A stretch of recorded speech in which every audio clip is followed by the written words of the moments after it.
இயேசு கிறிஸ்துவுக்குள் எனக்கு மிகவும் பிரியமான அன்பு சகோதர சகோதரிகளே, நீங்கள் எல்லாவற்றிலும் சுகமாய் வாழ்ந்து கிறிஸ்து இயேசுவுக்குள் பெற வேண்டிய எல்லா ஆசீர்வாதங்களையும் பெற்றுக்கொள்ள வேண்டும் என்று ஜெபம் செய்கிறேன். மனம் உடைந்து போனவர்களை தேவன் எப்படி அவர்களை குணமாக்குகிறார் என்பதை குறித்து பார்க்க போகிறோம். தேவன் ஒரு வார்த்தையை கொடுத்து அனுப்பினார். ஏசாயா 57:15 பார்ப்பீர்களே, ஆனால் நித்தியவாசியும் பரிசுத்தர் என்கிற நாமமும் உள்ள மகத்துவமும் உணவுமானவர் சொல்லுகிற உலகத்திலும் பரிசுத்த ஸ்தலத்திலும் வாசம் பண்ணுகிற நான் பணிந்தவர்களின் ஆவியை உயிர்ப்பிக்கிறதற்கும் நொறுகிறவர்களின் இருதயத்தை உயிர்ப்பிக்கிறதற்கும் அவர் அந்த உன்னதத்திலிருந்து இறங்கி நொறுங்குண்ட பணிந்த ஆவி உள்ளவர்களிடத்தில் வாசம் பண்ணுகிறார் என்று வேதத்தில் பார்க்கிறோம். ஆனாலும் எத்தனையோ நாட்களாக உங்களுக்குள்ளே இருக்கிற மன உடைந்து போன நிலையில் இருக்கிற அந்த நிலை மாற்றப்படவில்லையே என்று நீங்கள் ஒருவேளை தேடலாம்.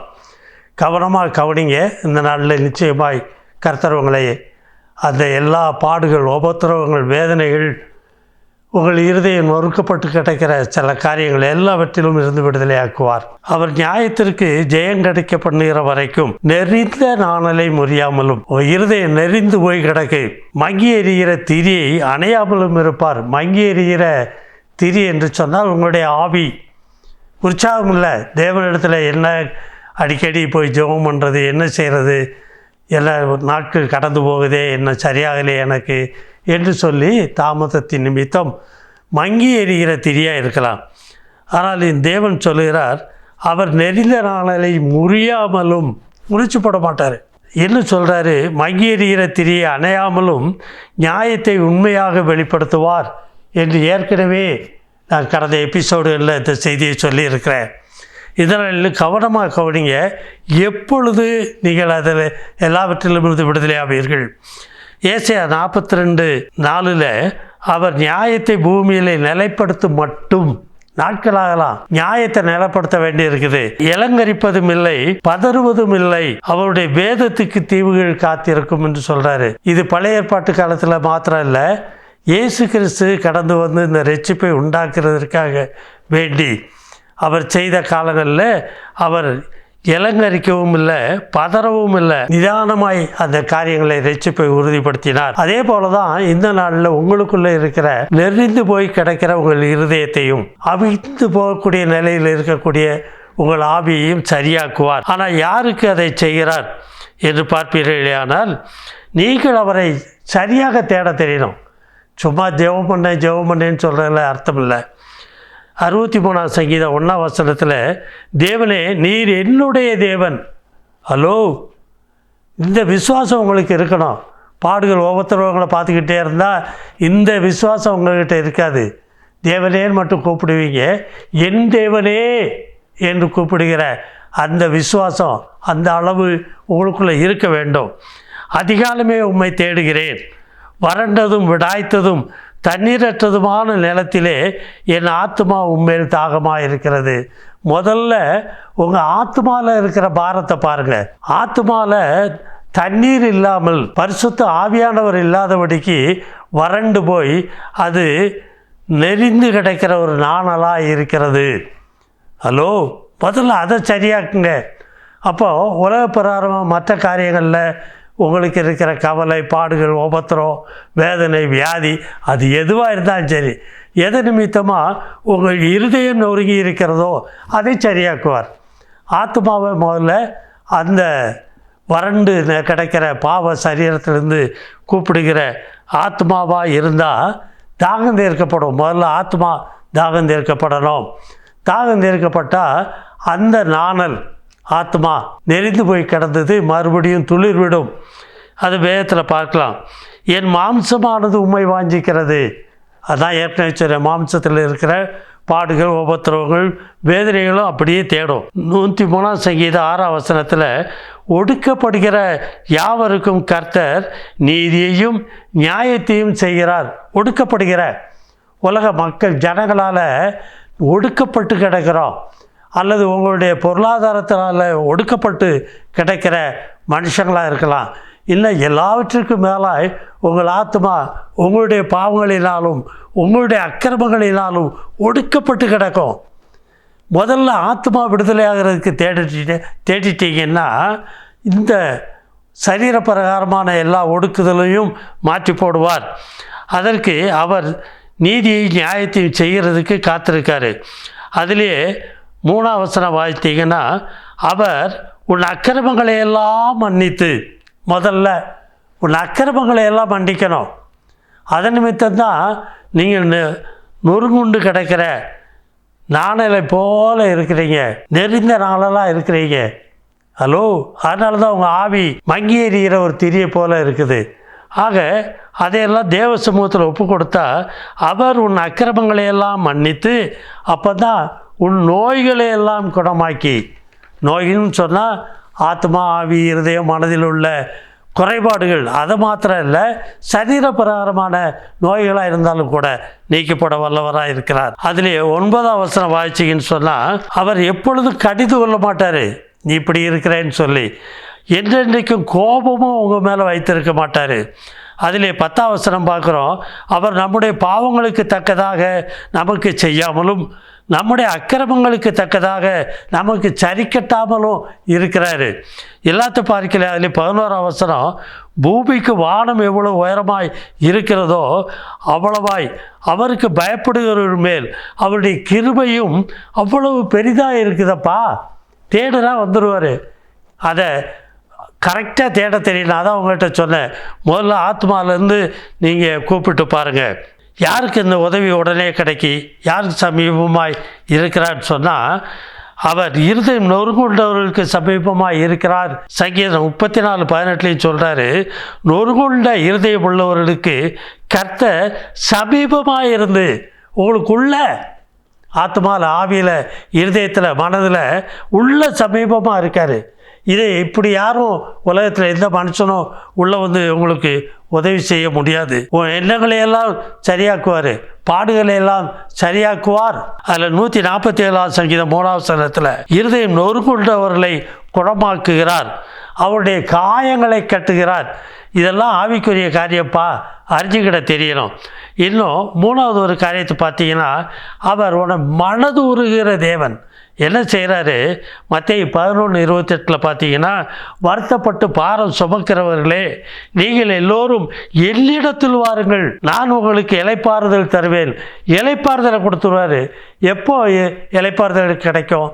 நொறுங்குண்டு நெறிந்து போய் கிடக்கிற நாணலை வங்கி எறிகிற திரியை அவர் என்ன செய்கிறாரு? சரி பண்ணுறாரு. அதனால தான் சொல்கிறாரு, உங்களுக்கு இளைப்பாறுதல் தருவேன். அதற்கு தண்ணீர் பாய்ச்சுறாரு, நீர் பாய்ச்சுற பரிசுத்த ஆவி தண்ணீர். அதனால் அந்த நெறிந்த நாளில் மறுபடியும் சரியாயிரும். உங்களுக்குள்ளே இருக்கிற அவிந்து போகக்கூடிய அளவில் இருக்கக்கூடிய திரிக்கு அதான் பரிசுத்த ஆவி தான் எண்ணெயாகவே ஊற்றப்படுகிறார். லூக்கா 4:18 பார்த்தீங்கன்னா, கர்த்தருடைய ஆவியானவர் என்மேல் இருக்கிறார், தரித்திரருக்கு சுவிசேஷத்தை பிரசங்கிக்கும்படி என்னை அபிஷேகம் பண்ணினார், இருதயம் நறுங்குண்டவர்களை குணமாக்கவும், சிறைப்பட்டவர்களுக்கு விடுதலையையும், குருடருக்கு பார்வையையும் பிரசித்தப்படுத்த, நொறுங்குண்டவர்களை விடுதலையாக்கவும், அனுக்கிற வருஷத்தை பிரசித்தப்படுத்தவும் அவர் என்னை அனுப்பினார். பிதா என்னை இதுக்கு தான் அனுப்பியிருக்கிறாரு அவர் சொல்கிறாருப்பா. அப்போ ஏன்ல உங்களுக்கு இல்லை சரியாகலை? ஏன்ல நெறிந்த நாளெல்லாம் இருக்கிறீங்க? ஏன் மங்கி எறிகிற திரியாக இருக்கிறீங்க? அதை கர்த்தரை சரியான பக்குவத்தில் தேட தெரியணும். என் தேவனையும் கூப்பிடுங்க. இன்னும் ஒரு காரியத்தை அவர் சொல்கிறாரு, இனி நீ சோர்ந்து போகாதபடிக்கு உன்னை பலப்படுத்துவார். எப்படியா? பூமியின் கடையாந்தரங்களை சிருஷ்டித்த கர்த்தராகிய அநாதி தேவன், அவர் தனி ஒருவராய் அநாதி தேவன் இருந்து பூமியை பூரா சிருஷ்டித்திருக்காரப்பா. எல்லாத்தையும் ஒழுங்கு பண்ணார். வெறுமையும், அந்த பூமி வெறுமையாக இருந்தது, ஒழுங்கின்மையாக இருந்தது, அதெல்லாம் சரியாக்குனார். இது ஆதியாகமம் 1ஆம் அதிகாரம் 1ஆம் வசனம், 2ஆம் வசனம், 3ஆம் வசனம். அதை எல்லாத்தையும் சரி பாருங்க. அவர் எல்லாத்தையும் சீர்படுத்தினார், சரியாக்கினார். உனக்குள்ளே உள்ள காரியங்களை சீர்படுத்த அவரால் முடியாதா? அவர் சோர்ந்து போக மாட்டார். இவ்வளத்தையும் சிருஷ்டித்தவர், சர்வ உலகத்தையும் சரியாக்கினவர், சீர்படுத்தினவர், சோர்ந்து போவதும் இல்லை, இலைப்படுவதும் இல்லை. சின்ன லேசான காரியம், அதான் அவர் சொல்கிறாரு, இதை நீ அறியாயோ, இதை நீ கேட்டதில்லையோ, அவருடைய புத்தி ஆராய்ந்து முடியாதது. ஏசாயா தீர்க்கதரிசன புஸ்தகத்தில் 40:29 பார்த்தீங்கன்னா, சோர்ந்து போகிறவனுக்கு அவர் பலன் கொடுத்து, உனக்குள்ள பலன் இல்லை, சோர்ந்து போயிடுற, அதனால தான் நெறிந்த நாளாக இருக்கிற, அதனால தான் மங்கி எறிகிற திரியாக இருக்கிற, சோர்வு. அவர் என்ன செய்கிறாரா, பலன் கொடுத்து சத்துவம் இல்லாதவனுக்கு சத்துவத்தை பெருக பண்ணுகிறார். அதிலே 30ஆம் வசனம், அடுத்த வசனம் பார்த்தீங்கன்னா, இளைஞர் இளைப்படைந்து சோர்ந்து போவார்கள், வாலிபரும் இடறி விழுவாங்க. ஆனால் கர்த்தருக்கு காத்திருக்கிறவரோ எப்படி இருப்பாங்களாம், புது பலன் அடைந்து கழுகுகளைப் போல செட்டையிலே அடித்து எழும்புவார்கள், அவர்கள் ஓடினாலும் இளைப்படையார்கள். பத்தியாப்பா, நெறிந்து கிடந்த நாணல் அதை முறிக்காம இந்த நிலையில கொண்டு வந்துடுறாரு. ஆகவே தான் அவர் சொல்றாரு, ஒரு கழுகை போல. இன்னும் அவர் சொல்றாரு, உங்கள் வறட்சியை நீக்கி தெளிவுபடுத்துகிறார்.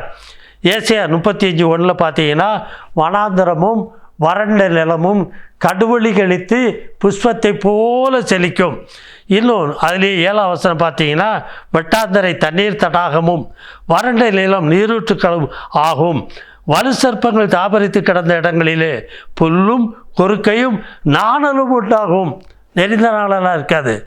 ஆக இன்னும் அதிலே 3ஆம் வசனம் பார்த்தீங்கன்னா, ஆகவே தளர்ந்த கைகளை திடப்படுத்தி தள்ளாடுகிற முழங்கால்களை பலப்படுத்து.